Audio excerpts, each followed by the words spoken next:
Seterusnya saya ingin menyentuh berkaitan dengan pengkalan data padu. Pendek sangat 12 minit. Sehingga 2 Mac 2024, seramai 4 juta orang telah mendaftar termasuk penjawat awam. Jumlah ini adalah sekitar 18% daripada keseluruhan 21.97 juta orang yang berumur 18 tahun ke atas. Jadi secara keseluruhan selepas dilancarkan pada 2 Januari dan sehingga 2 Mac dalam tempoh ini hanya 18% yang mendaftar. Pada pandangan saya, terdapat pelbagai perkara yang perlu diteliti dan diperhalusi oleh kerajaan berkaitan dengan sistem padu. Pertama, berkaitan dengan keselamatan data-data. Ini telah disentuh oleh pelbagai pihak, termasuklah dari pihak kerajaan sendiri. Jadi saya tak nak sentuh berkaitan dengan perkara itu. Kedua, berkaitan dengan maklumat yang perlu diisi. 39 maklumat yang perlu disemak, dikemaskini atau dimasukkan. Ada maklumat yang rakyat secara umumnya lihat tidak ada keperluan untuk mereka memasukkannya kerana maklumat tersebut telah ada dengan kerajaan atau agensinya. Sebagai contoh, maklumat berkaitan dengan pendapatan. Rekod pendapatan sebahagian besar rakyat Malaysia ada dengan lembaga hasil dalam negeri. Soalan mereka, mengapa tidak sahaja kerajaan masukkan terus maklumat tersebut atau pre-fill maklumat tersebut dan mereka boleh sahkan. Untuk yang tidak mempunyai rekod di LHDN, sistem padu boleh kena pasti mereka yang tidak mempunyai rekod dan perlu mengisinya.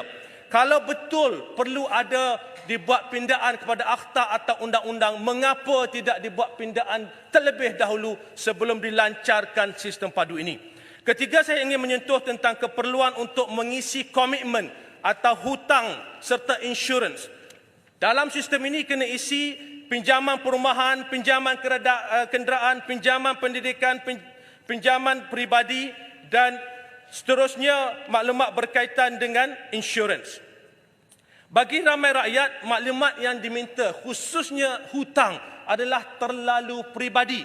Jadi mereka pun jarang kongsi di mana-mana domain awam.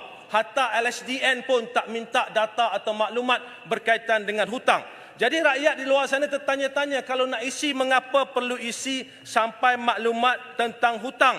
Apakah tujuan maklumat ini diminta? Adakah mereka yang mempunyai hutang yang lebih besar akan mendapat bantuan yang lebih tinggi? Jadi perkara-perkara ini perlu dijelaskan kepada rakyat. Tidak cukup letak di situ dan minta mereka isi, kerana ini adalah bagi mereka maklumat yang privacy bagi pengguna. Keempat, rakyat tertanya-tanya, apakah sebenarnya manfaat yang diperolehi sekiranya mereka mendaftar dengan padu?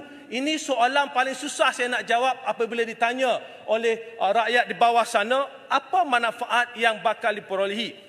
Kalau manfaatnya subsidi bersasar, apakah bentuk bantuan yang mereka akan terima? Apakah syarat untuk membolehkan mereka mendapat bantuan tersebut?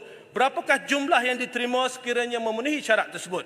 Sebab itu, kenyataan Menteri Ekonomi pada 29 Disember 2023 yang menyatakan jika tidak kemaskini tiada masalah, tapi kalau anda tidak dapat subsidi jangan marahlah. Itu kenyataan Menteri Ekonomi. Ini amat tidak membantu. Kelima dan paling penting, agensi mana yang akan menggunakan atau mengesahkan data-data yang ada dalam padu ini? Dah siap kumpul semua, siapa yang akan menjadi agensi yang akan mengguna data-data yang ada dalam padu ini? Siapa pula yang akan mengesahkan data-data tersebut? Saya tak ada masa sikit. Sekiranya, saya ambil contoh ya, sekiranya ada 21 orang yang umur 21 juta orang yang umur 18 tahun ke atas telah mengisi padu, katakanlah 75% daripada 21 juta ini ada masukkan 5 jenis pinjaman data, maknanya ada 78.75 juta data points berkaitan dengan pinjaman yang perlu disahkan. Siapa nak sahkan data-data ini? Atau kerajaan akan terima sahaja apa sahaja data yang dimasukkan? Dan apa yang paling penting, seperti mana yang saya sentiasa cadangkan adalah supaya kerajaan tubuhkan satu agensi khusus seperti mana Centrelink di Australia, yang mana Centrelink lah yang akan jadi badan yang akan menggunakan data-data ini. Sekarang ini siapa nak guna? Siapa yang akan membuat assessment? Adakah LHDN akan membuat assessment tentang berapa banyak subsidi bersasar yang patut diterima? Mereka tak ada kapasiti. Adakah Kementerian Ekonomi akan buat? Itu bukan tanggungjawab hakiki Kementerian Ekonomi. Jadi kerajaan perlu jelas, dan sebab itu kalau saya boleh simpulkan, berkaitan dengan padu ini, kerajaan sepatutnya tidak melancarkan dahulu padu, bentangkan kepada rakyat secara keseluruhan mapping kerangka asas apakah padu ini, dan jika dilancarkan subsidi bersasar, apa mereka akan dapat jika mereka anak 3, anak 4 dan sebagainya. Itu berkaitan dengan padu. Lekas saja Puteri Jaya. Menteri Ekonomi, lekas saja. Menteri Ekonomi terkenal dengan formula-formula gagah. Adakah ini satu lagi kegagalan yang akan dilakukan oleh Menteri Ekonomi? Terima kasih. Kalau tanya saya, ianya satu bukan kegagalan, tapi nak tunjuk berjaya terlalu awal.